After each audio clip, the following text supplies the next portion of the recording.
Bienvenue dans la hotline des gentilshommes. Connie, Dan et Pascal à votre écoute en direct le lundi soir sur Instagram et sur restless.com. Mais oui, nous sommes toujours en direct sur restless.com, sur Instagram, Les Gentilshommes, le seul podcast qui parle des relations amoureuses. Comme on le fait, c'est vraiment exceptionnel. On est très nombreux à être... C'est exceptionnel. Vous êtes très nombreux à nous écouter. Par contre, nous on n'est que 4. Nous, on est 4. Très nombreux. Voilà. On fait ça et vous êtes très nombreux à nous écouter en replay, en direct, et vous êtes très nombreux à nous soutenir sur Tipeee. Dan, tu peux nous redire un peu le Tipeee, ce que c'est en quelques mots? Ouais, le Tipeee en quelques mots, c'est voilà, si vous avez envie de faire un peu plus que juste de parler de nous autour de vous et de nous partager, et ben voilà, vous allez sur le Tipeee des gentilshommes, vous laissez un petit tip, vous laissez 1 euro, 5 euros, 10 euros. Et nous, ça nous permet plein de trucs. Ça nous permet de faire avancer le projet. Ça nous permet de payer tout un tas de frais qu'on a. Et ça nous rend vraiment service. Et en plus de ça, vous avez des trucs en plus. Vous avez des bonus. Vous recevez l'épisode en exclu. La veille de la sortie. Vous avez accès au Discord, donc au club des gentilshommes. Vous avez accès à l'after des gentilshommes, donc juste après la hotline le lundi soir sur Discord, avec animé par l'inénarrable Mitch. Vous avez aussi en plus accès à la soirée exclusive là de fin d'année du coup qui arrive là fin novembre des gentilshommes. Donc franchement c'est un truc de ouf. Moi si j'ai là je suis en train d'écouter et tout direct, je type. C'est vraiment le premier truc que je fais quoi. Je sors la carte direct, bam, je vais typer, je mets 50 euros direct, je me dis comme ça au moins je me trompe pas. Et je sais qu'en plus j'arrive à la soirée, je sais qu'on va me mettre bien. Pascal il va m'amener une petite coupe de champagne direct. Oui. Ça va être à la cool. Non mais tu sais, ce replay sera diffusé après la soirée, donc je sais pas lui dire. Non mais tu sais quoi, on va dire qu'à cette soirée effectivement j'aurais accueilli tout le monde avec une coupe de champagne. Avec une belle coupe de champagne, exactement. Dans ton loft. La légende. Non, c'est pas là pour le coup, c'est pas dans ton loft. Non, c'est pas dans mon loft, c'est dans une salle une salle géniale. C'est fait en partenariat avec Tipeee qui nous ont vraiment ils nous ont aidés sur ce coup-là. C'est vraiment génial. On le dira aux tipeurs. Non, ça a changé. Accor Hotel Arena. Ouais, c'est ça. Voilà. Donc voilà, il faut qu'il y ait beaucoup de tipeurs du coup. Voilà. Donc, n'hésitez pas. On va maintenant discuter avec Eva. Salut Eva. Salut Eva. Salut Eva. Salut Eva. De quoi tu veux nous parler ce soir, Eva? Alors ce soir, je vais vous parler de comment j'ai transité entre être en couple exclusif et en relation libre, de comment je suis passée de dépendance affective à ma liberté sexuelle et affective du coup. Ah, mais c'est... Trop bien. Allez, allons-y. Trop bien. Oh, mec, ça fait plaisir. On refait le Dan ce soir. Cette line est passionnante. C'est clair, Dan, il va rester en refait le mythe jusqu'à 3h du matin. Alors, on t'écoute. Alors, pour commencer, je m'étais arrêtée la dernière fois sur une relation exclusive. Donc, j'étais toujours avec un homme nommé Steve, double de mon âge donc. Et j'étais dans un cadre, c'est-à-dire de couple exclusif, où je me comportais, on va dire, en fonction d'eux. J'avais souvent l'habitude aussi de fonctionner dans cette dépendance. J'ai toujours enchaîné les relations de couple. Je les ai tous aimées, mais j'avais vraiment tout le temps besoin de quelqu'un. Je ne pouvais pas faire autrement.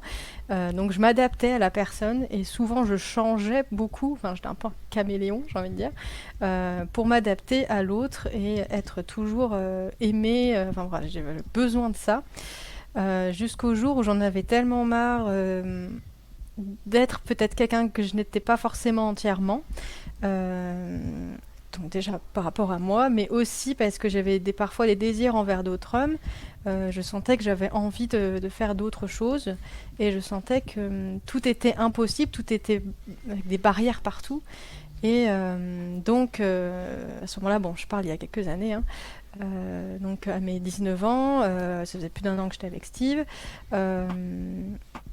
Le jour de mon anniversaire, donc j'étais avec des gars, plein de personnes, etc.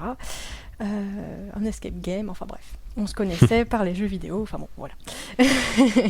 Donc c'était des gars sympas, ils étaient 2. Je suis allée dans leur appartement le soir et j'ai senti qu'il y avait une attirance pour les deux. Les deux avaient une attirance sur moi. Et toi, tu avais une attirance sur les deux? Alors surtout sur l'un et un peu moins sur l'autre. Et donc voilà, c'est là où ça a commencé un peu à briller, dans le sens où j'ai un peu pété un câble en fait, d'être dans ce cadre-là. Et en fait, j'ai fini par... je devais dormir avec l'un ou l'autre. Enfin voilà, il n'y avait pas d'autre endroit. Et donc, j'ai dormi avec l'un. Il y a eu un désir et on a fait l'amour, déjà. C'est plutôt cool. Si t'avais envie, c'est plutôt cool. Oui, exactement. Et du coup, l'autre, il a fait quoi? Il est rentré chez lui? Non, en fait, ils vivaient ensemble, les deux, dans le même appartement. En coloc. Ouais, c'est ça. Ok. Et puis le lendemain matin, je suis allée voir l'autre. Pour le réveil? Ouais, Pour le réveil exactement. direct? Exactement. Donc les deux étaient au courant, donc. Trop sympa cette coloc. C'est la première fois de ma vie que je faisais un truc pareil. Enfin, je l'ai pas refait d'ailleurs.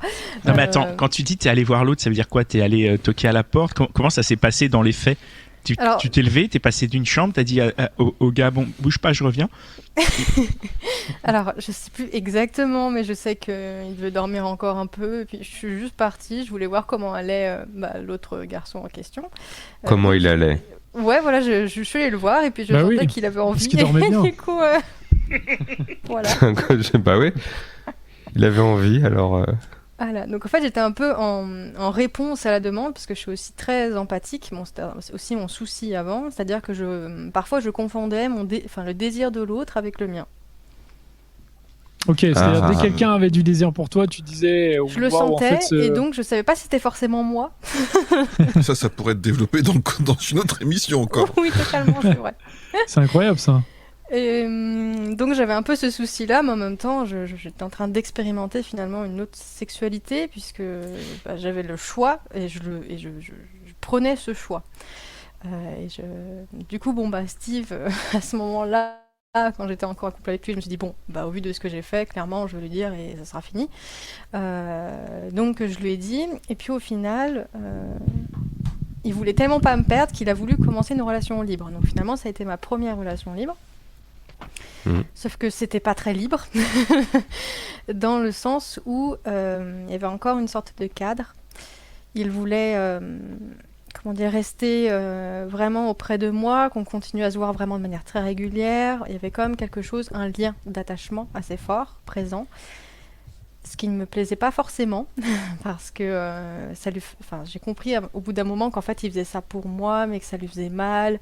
Bref, je vais l'expliquer. Il voulait être avec toi, quoi. Il voulait vraiment être avec Par moi. tous les moyens, ouais. Bon, au début, je n'avais pas forcément compris comme ça, donc j'avais accepté. Donc il y avait déjà ce premier, Steve, déjà, dans les relations. Ces deux hommes en question, on s'est revus plusieurs fois, ça a duré en tout 1 mois. Après, l'un des deux est parti, et puis finalement, ça c'est un peu... Voilà, on s'est un peu perdu de vue aussi.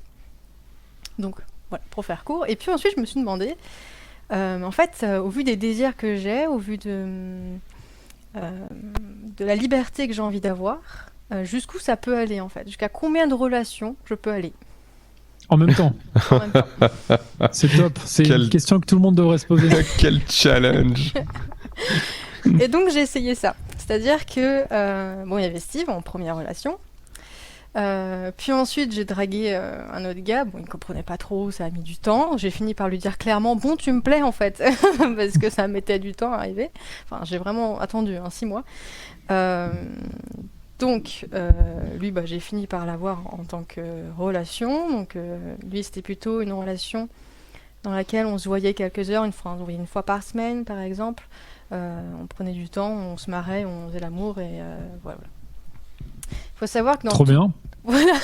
Oui. Génial. Trop bien. Il faut savoir que dans toutes les relations, je les ai tous aimés.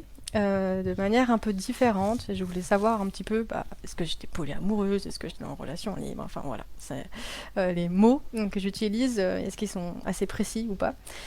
Mais au final, oui, je les ai tous aimés d'une certaine manière, et j'ai quand même voulu continuer, voir jusqu'où je pouvais aller. Parce que là, t'es à combien? T'es à 4 là?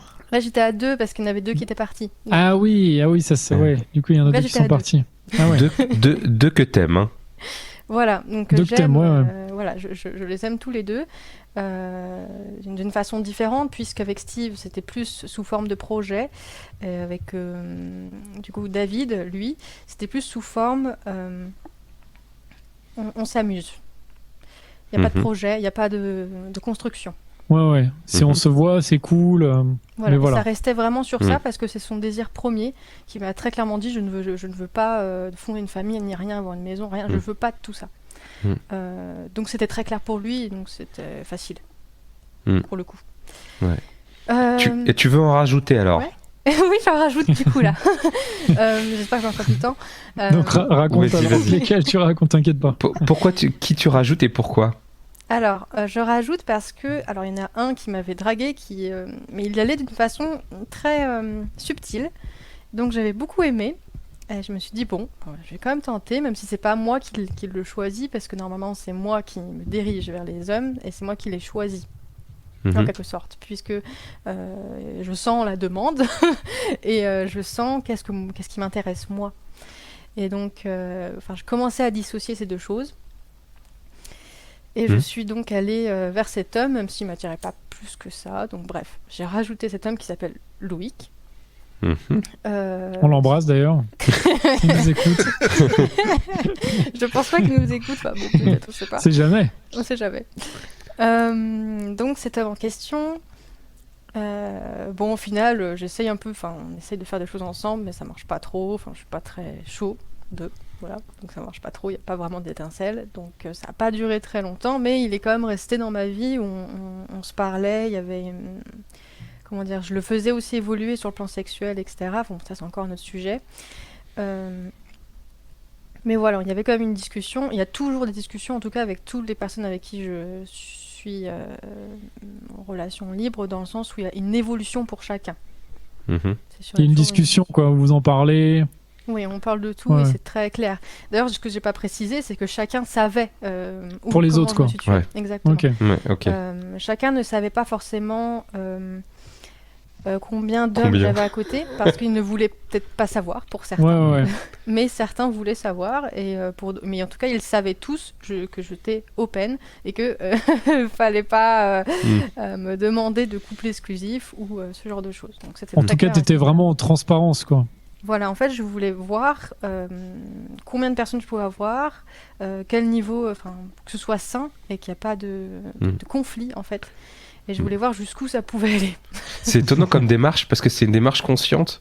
On a déjà reçu dans le podcast des femmes qui étaient en relation libre, et en général, celles qu'on avait reçues, c'était moins voulu, c'est-à-dire que c'était un peu, il y en a deux, je sais pas trop comment faire, je les aime tous les deux, j'essaie de mettre ça en place, tu vois. Et c'est marrant parce qu'il y a une espèce de challenge chez toi.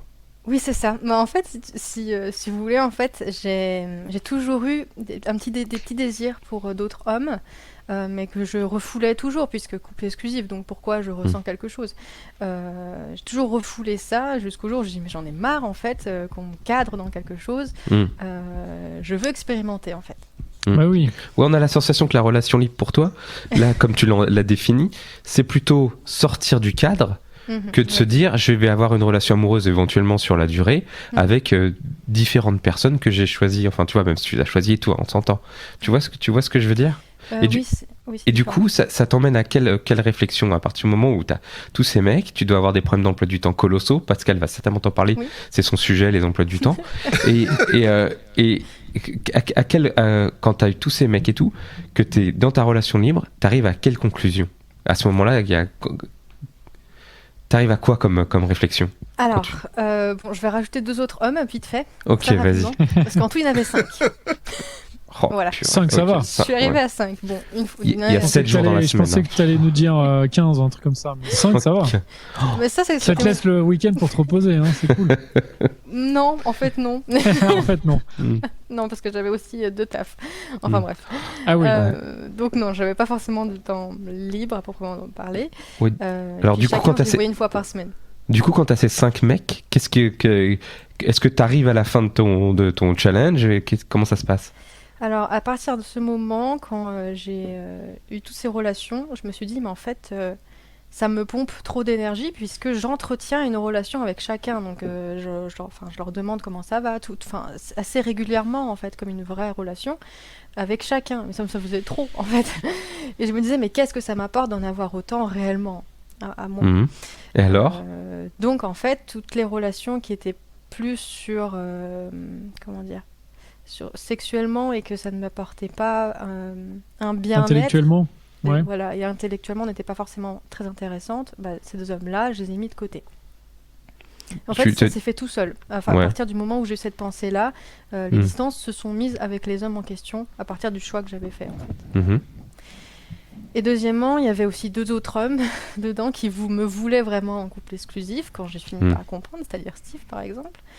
Je me suis dit mais non, je veux pas, en tout cas pas avec eux. Et aussi les relations libres m'ont permis aussi de me rendre compte que si j'ai fait ce choix-là, c'est aussi parce que je ne trouvais pas la bonne personne, en quelque sorte, pour le moment, parce que j'évolue très vite, donc ça a beaucoup changé. Enfin bon, bref, voilà. Donc t'en as éliminé 4, il t'en restait plus qu'un. Alors pour une relation libre... il me restait plus qu'un en relation libre. Pour une relation libre, ça fait peu. Voilà. Mais sauf qu'il savait que j'étais toujours open et que je voulais toujours construire des choses peut-être avec d'autres personnes. Ouais. Et donc en fait, on était d'accord sur ça. Donc, et puis au final, il n'y a jamais eu de conflit entre les hommes en question. Même parfois, certains se rencontraient. Enfin, voilà. Il n'y a jamais eu de souci sur ça. Voilà, si vous avez des questions, parce que là je sais plus quoi dire. Eh ben si, pour terminer, quel bilan tu retiens aujourd'hui dans ta vie sentimentale et comment tu fais pour ta vie sentimentale? Alors du coup, après cette expérience de relation libre un petit peu à tout va, la conclusion que j'en ai eue, c'est je veux être libre dans mes choix, libre d'évoluer si j'ai envie d'évoluer, et en fait accepter l'entière liberté de l'autre aussi. Que l'autre, s'il a envie d'évoluer, il le peut, et je ne vais pas le contraindre. Donc en fait, dans tous les domaines, pas simplement émotionnellement. En fait, une sorte de détachement de l'autre et de se dire « je t'aime vraiment et tu as le droit d'être, en fait. » Et est-ce que, et juste pour vraiment terminer, et c'est ça aussi qui nourrit la relation, c'est-à-dire que si vous correspondez tous les deux sur votre état d'esprit à ce moment-là, là ça peut le faire. C'est ça aussi que tu as retenu, c'est ce qu'on retient de quand tu as viré Steve parce qu'il voulait une exclusive et pas toi. Oui, en fait, après je ne l'ai pas viré en soi, mais la distance s'est faite toute seule. D'accord, ok. En fait. Pardon, j'ai un peu raccourci. C'est pas grave. Et donc maintenant, quand je construis une relation, pour une relation sur du plus long terme par exemple, c'est vraiment dans une perspective de liberté d'être. Fait, au final, de ce que j'en retiens. C'est magnifique. Très bien. T'as trop raison, c'est trop bien. C'est très positif, c'est super. Ouais, c'est super positif, c'est un très beau témoignage. Ouais. En tout cas, merci beaucoup, c'est vraiment cool.